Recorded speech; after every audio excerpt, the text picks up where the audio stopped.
Well, good morning, I guess. I got to admit, I have no trouble acknowledging that this kind of weather severely impacts basically everything about me, from my mental health to my physical health to everything. I just get so lethargic and borderline depressed. It's just, I hate this time of year. I don't even like winter that much. You know, I can concede that, yeah, that it's nice that it gets rid of some of the larger creepy crawlies and some of the venomous things that live in various parts of the globe. We don't have them here because we have a harsh winter. I don't mind a week or two either side of Christmas when, you know, it's beautiful and the trees are loaded up with snow and there's a nice fresh skiff of snow.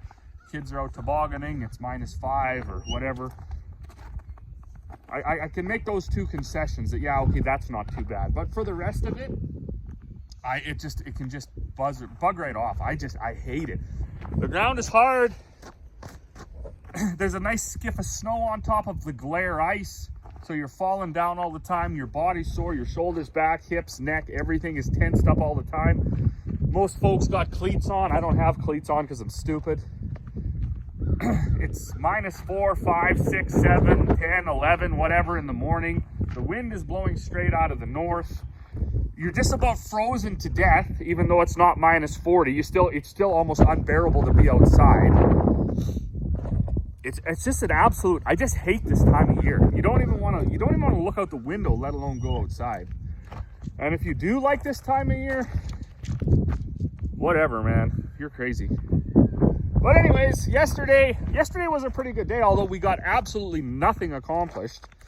I was gonna go fire up the cleaner, but because I had it running the day before that, but we had to go dig out our gates because my buddy Jeremy from Farming with Treasures on YouTube, check him out for sure, he brought down some pigs for us, so we had to dig out our gates and get ready for that.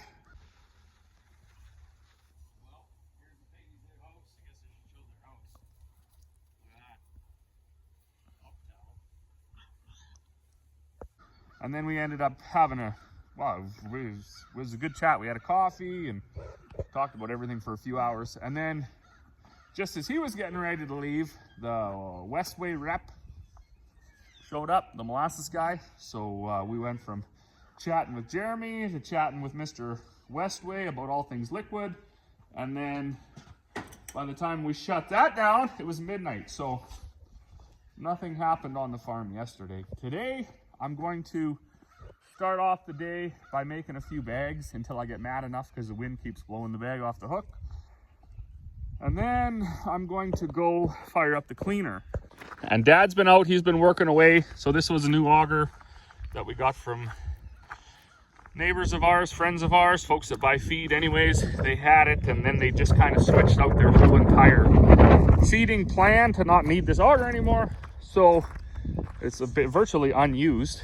So Dad was just getting that ready to go because it was unused and just kind of sat forever. The PTO shaft and stuff was kind of seized up. But anyways, it's all working now. So we're going to use that to unload the seed oats into the bin.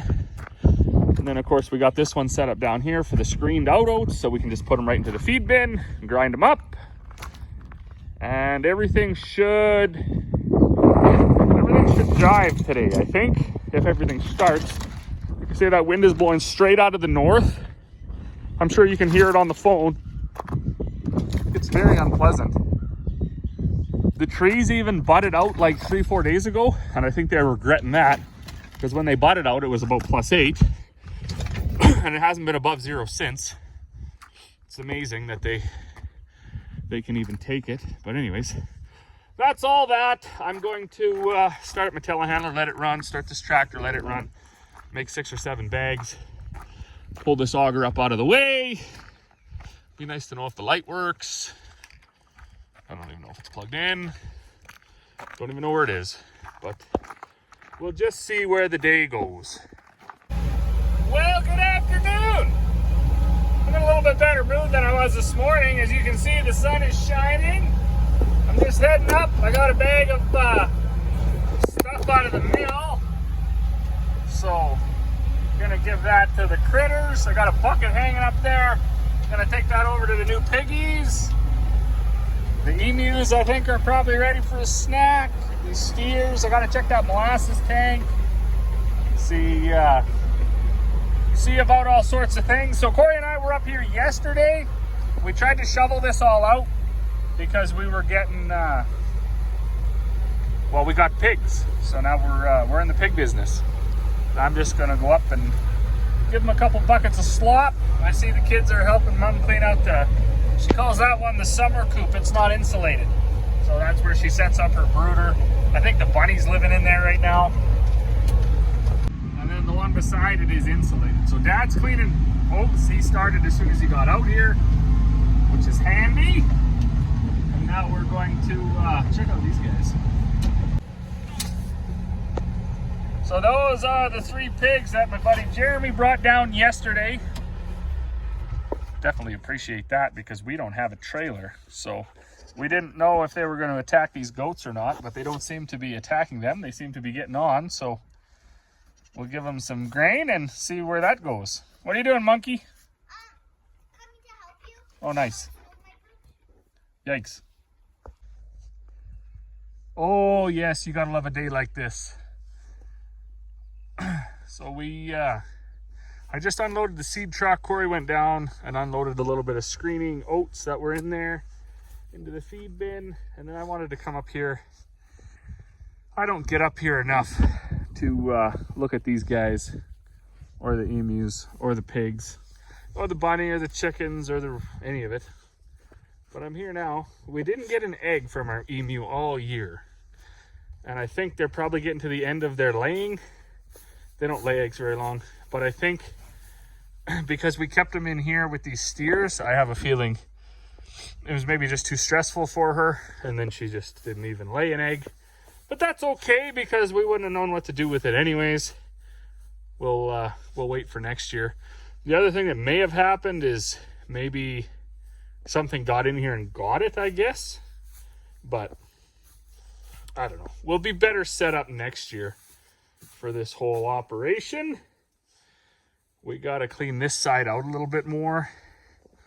And then we'll be able to, everybody will be able to have their own living accommodations next year. We seem to just acquire things and we don't know why we do. And then we don't know what to do with them. What do you say, Phil? Oh no, this is Rosie. But it is awesome having them around. So you can see the house. It's kind of why we built it. We can look right out here. And in fact, we don't hardly turn the TV on in the afternoons once all the critters are out existing. I mean, you've got the big picture window in the living room, so we just watch these guys do their thing, running around. We can see up to the on the other side of the telehandler. We can see all the way up to the goats and the pigs and see what they're all doing up there. It's pretty okay. Anyways, I guess the guy just dropped off his molasses tote, so we will go down and fill it up. I'm not too sure how the birds feel about molasses. I don't think they get a whole bunch. They're probably not supposed to have it anyways, but I don't think those big triangle beaks can even roll that wheel. I also got to come back up here. These cows keep ripping on this wire. They've knocked my box loose. So I gotta find a few more screws for that. I have a feeling that's why the breaker blew before we went on holidays. So anyways, I'll find a few more screws for this, and then I'll nail this against that pole tight. That'll be my job for the afternoon. Well, good evening. I got my electrical wires nailed up to this pole. Put a few more screws into the power box. Fought with Rosie a little bit. She kept trying to peck at my fingers while I was trying to hammer those staples in. These critters are loving life. I don't know anything about cows, but I think these guys look pretty shiny. They said that would happen. So on that guy's leg. That's all that about. Anyways, gonna venture up quick, check on the piggies. I see they've evicted the goats, so the goats no longer get to live in their oh, maybe that water turned on. Huh, I don't know. The piggies no longer get to live in their sorry, the goats no longer get to live in their barn. They've been kicked out by the big pig and his lady friends. I should check this water here. This was frozen up all winter, but it looks full to me. So I think it might have thawed out. Would be a pretty solid victory for us. Dump it out, see if it fills up again.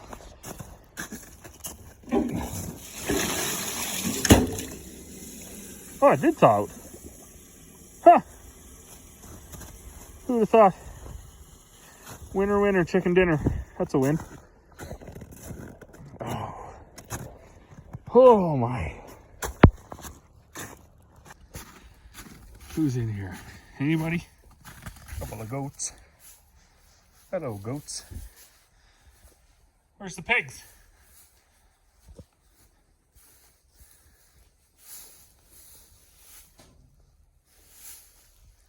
There's a pig.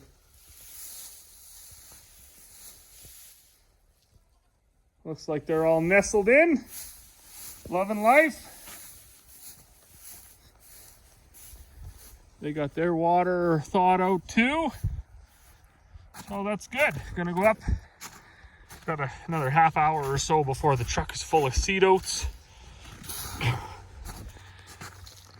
And then that'll be that. So we'll walk up and we'll try to do a little bit of a explanation on our seed cleaner.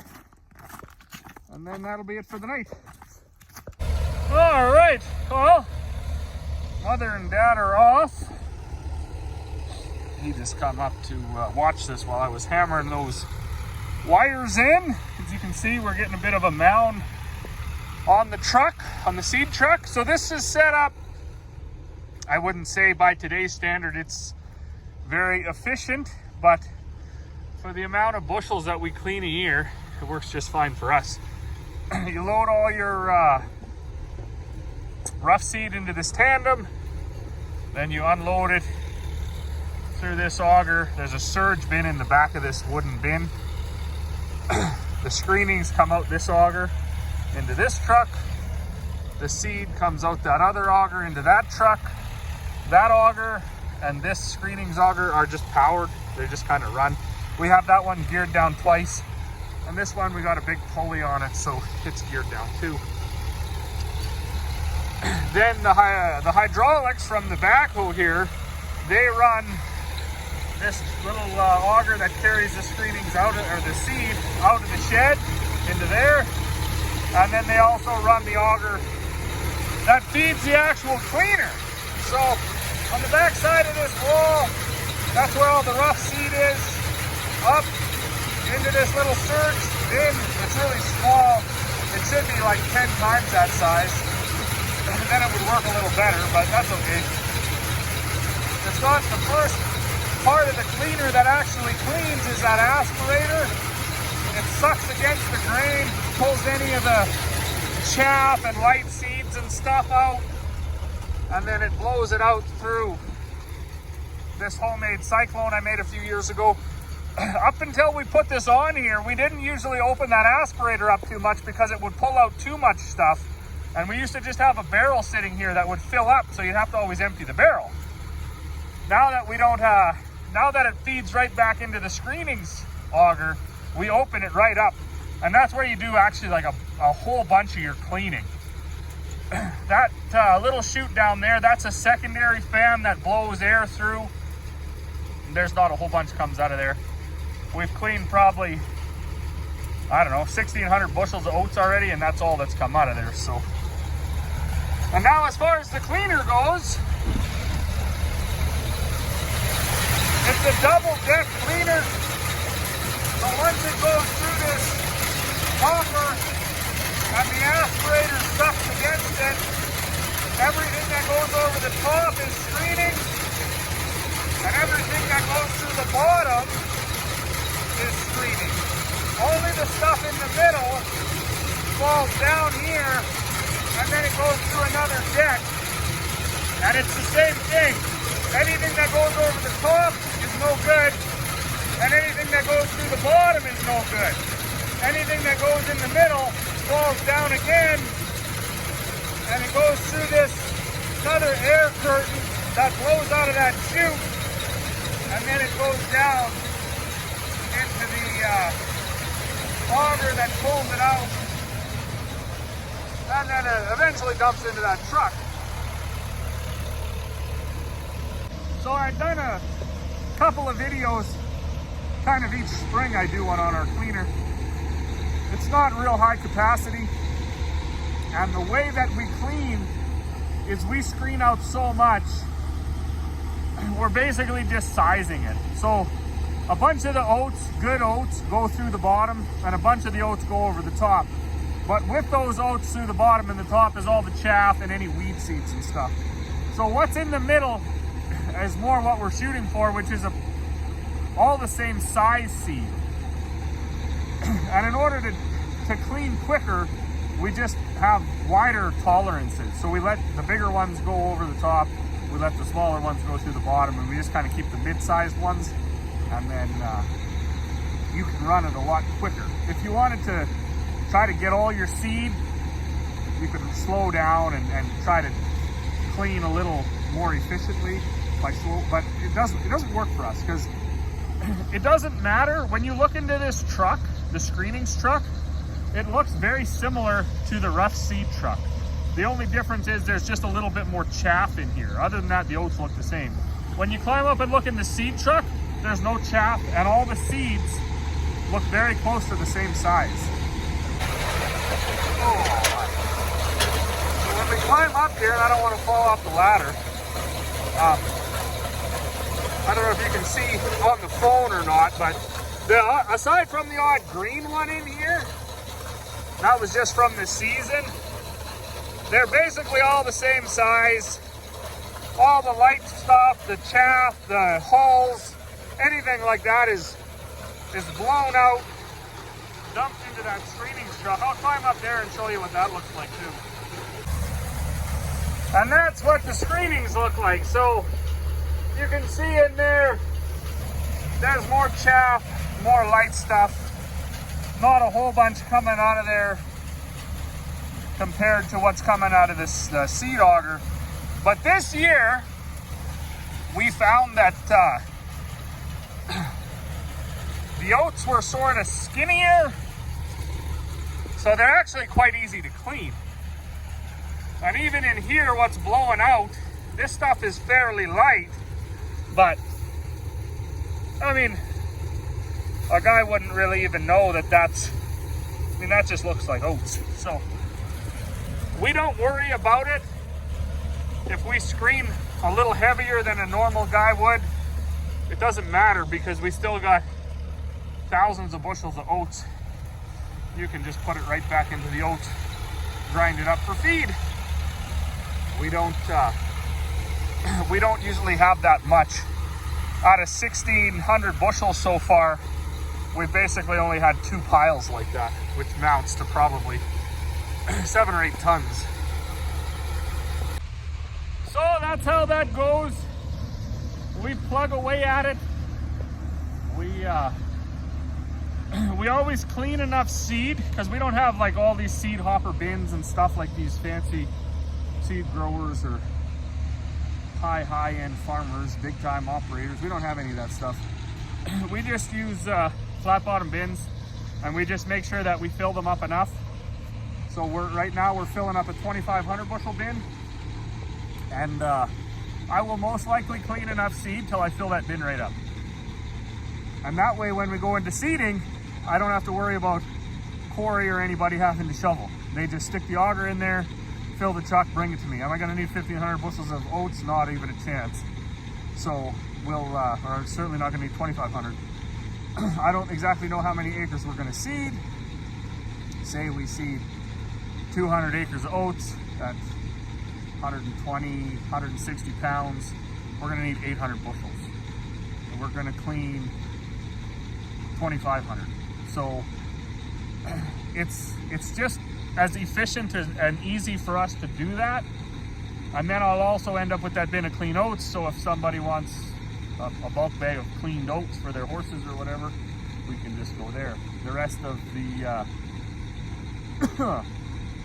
and then also, if we do that, and depending on how the season goes, maybe we don't get good seed this year. Maybe the oats freeze or they're too light or whatever. Bang, we got enough for this year and for next year. And then we'll do that with all of it. When we clean our wheat, we're gonna need like, I don't even know. We don't need a lot, is I guess the point I'm trying to make. You seed wheat at like 2 bushels maybe. So you wanna seed 600 acres of wheat, you need 1,200 bushels. Again, we'll clean like 2,500 bushels or something, and then we don't have to worry about it. We got seed for this year and we got seed for next year if this year's crop doesn't make it, whatever the case may be. And then that's how that goes.